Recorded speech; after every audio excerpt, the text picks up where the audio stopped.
The morgue was colder than usual that night.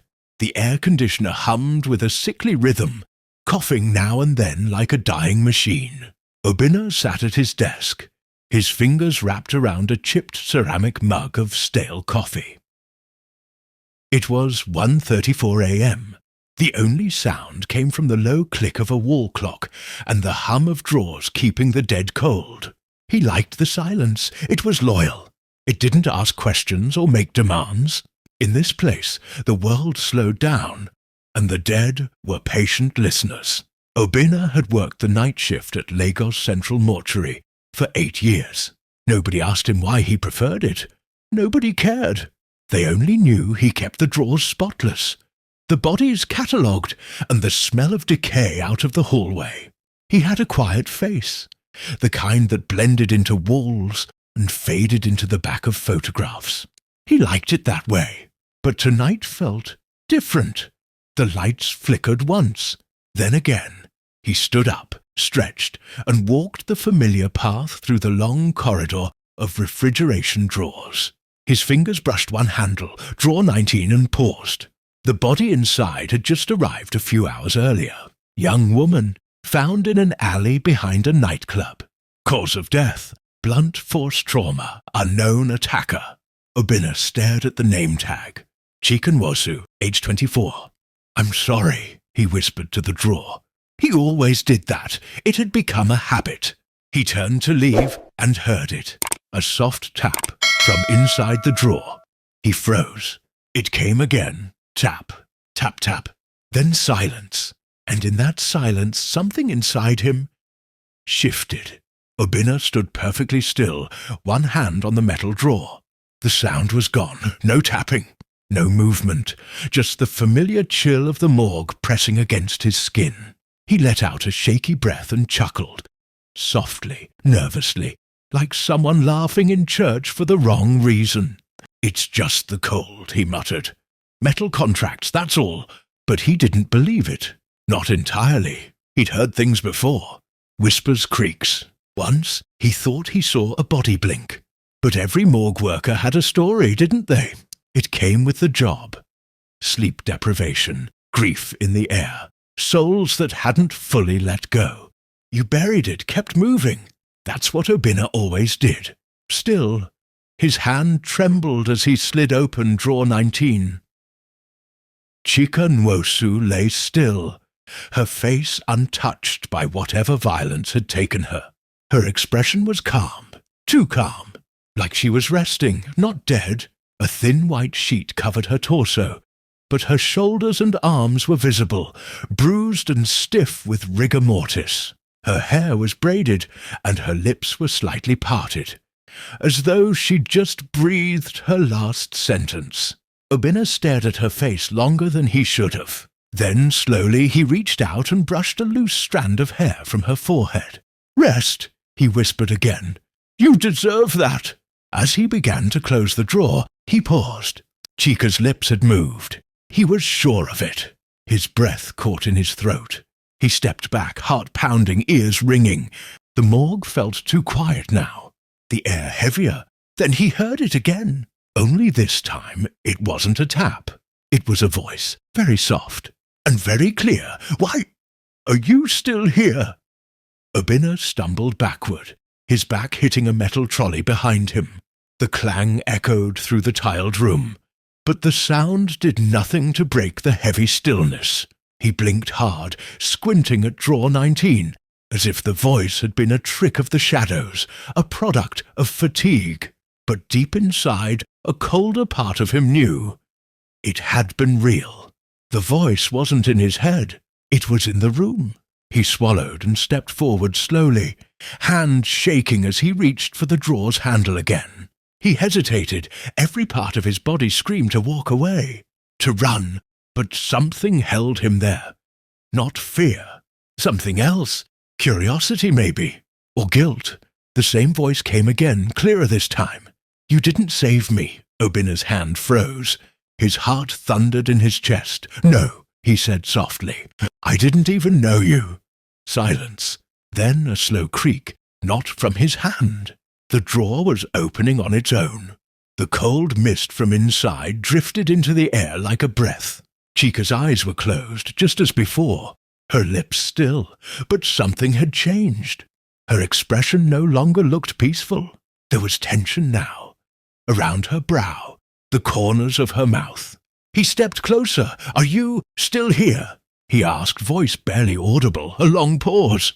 Then one word, soft as a whisper caught in snow. "Watch." The morgue lights flickered once more, and suddenly the refrigeration drawers around him began to rattle. All of them, every single one. Tap, tap, tap, tap, tap. Dozens of hands pushing from inside. And Obinna realized this wasn't about one girl anymore. Obinna didn't run. He wanted to. Every nerve in his body screamed at him to flee the room, to burst through the security doors and never come back. But his feet were rooted to the floor. The drawers kept rattling, soft at first, then louder, more urgent. The tapping became banging. Then, just as suddenly, it stopped. Silence fell like a curtain. For a full minute, Obinna stood still, listening. Nothing moved. The lights steadied. The fog from drawer 19 began to recede. Everything looked normal again. Too normal. He took a shaky breath and moved to the drawer, fully closing it this time with trembling hands. He didn't dare whisper goodbye. That night, he went home to his small one-room flat near the highway. The power was out again. He lit a candle, sat on his mattress, and stared at the floor for hours. No food, no shower, no TV, just silence. Except it wasn't really silent. He heard the voice again. "Watch!" It came from nowhere and everywhere. His hands began to tremble. He gripped the edge of the mattress to stop them from shaking. But it didn't help. Something had followed him. Not physically, but deeper, into his head. At 3:17 a.m., he picked up his jacket and keys. By 4 a.m., he was back at the morgue. He didn't punch in. He didn't speak to the guard. He just walked quietly into the cold room, turned on the light and stood in front of drawer 19. It was waiting for him. Without thinking, he slid it open again. And Chika was smiling. Her smile was faint, almost apologetic. The kind you give when bumping into a stranger. Not the kind you expect from a corpse. Yet there it was, subtle, chilling, and unmistakably real. Obinna stood frozen, staring at Chika's face. Her lips were slightly upturned, her eyes still closed, as if caught mid-dream. 1,000 thoughts raced through his mind, none of them sane. He rubbed his eyes, blinked, leaned in. Maybe the cold had pulled her facial muscles into that expression. That happens sometimes, right? Bodies twitch, muscles stiffen. But no, this wasn't random. This was intentional. That smile was for him. A low hum began to vibrate through the room, like electricity buzzing under his skin. He looked around. Nothing. No flickering lights this time. No rattling drawers. Just her and that smile. He leaned closer, just inches from her face. The air above her was warmer than it should have been. He could smell faint lavender shampoo, the ghost of a scent still clinging to her braids.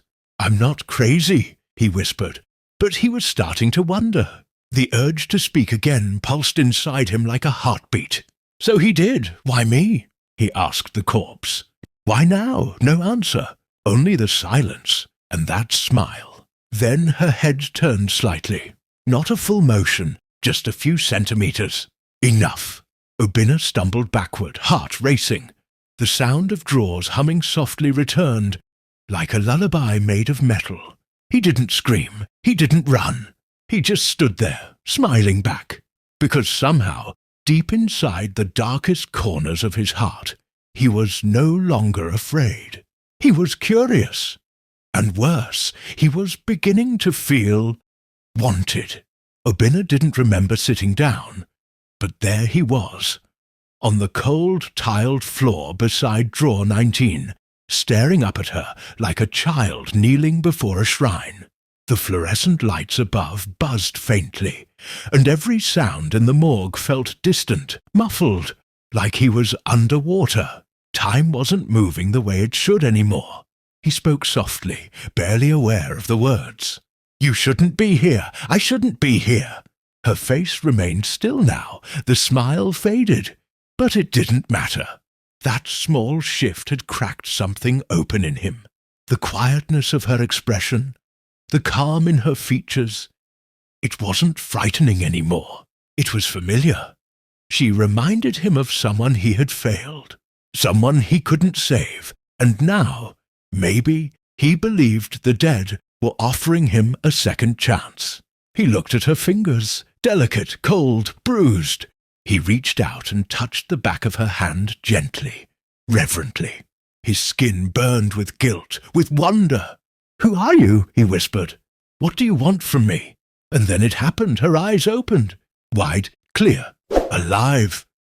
Obinna fell back, a hoarse sound escaping his throat. Not a scream, more like a gasp drowned in awe. She blinked once, twice. Her gaze found his and held it. There was no confusion in her face, no fear, only one emotion, recognition. Like she knew him, and Obinna, whose hands had prepared hundreds of cold bodies, whose life was ruled by silence and solitude, felt seen for the first time in years. Chika's lips parted, and before he could move, she spoke again.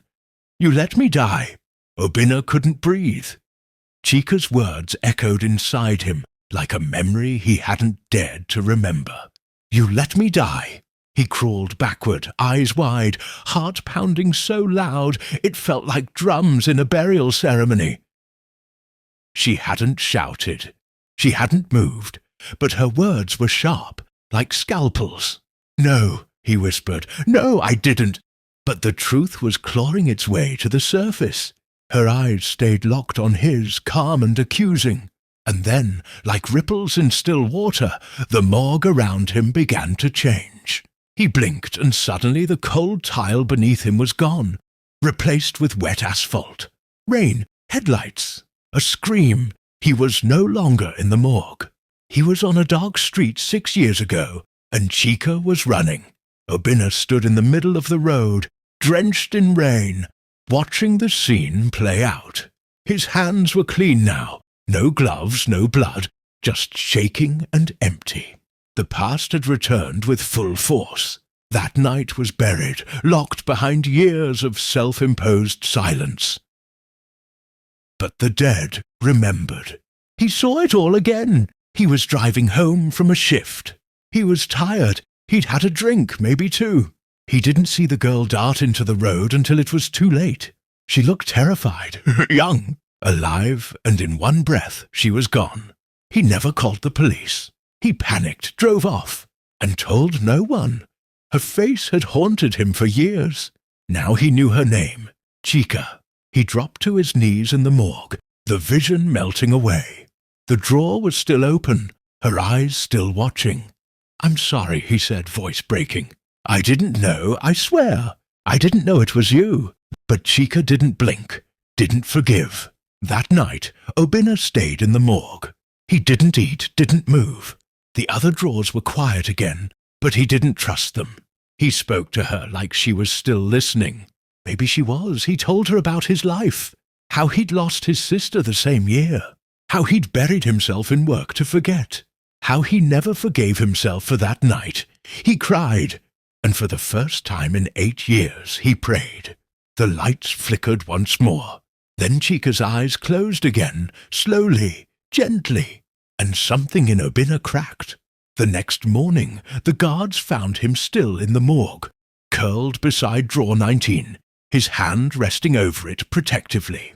His eyes were open, but he was no longer breathing. The city went on. The morgue hired a new technician. Drawer 19 was cleaned, reset, and filled again. No one mentioned Obinna after a few weeks, just another quiet man who died alone in the place he lived. But some nights the drawers would rattle softly, tap-tap, especially drawer 19. Some claimed they saw a man's shadow in the corridor. Some swore they heard whispered apologies when they walked past. But no one stayed long on the night shift anymore. In the silence beneath the cold steel and the white tiles, Something waited. A girl and the man who never saved her.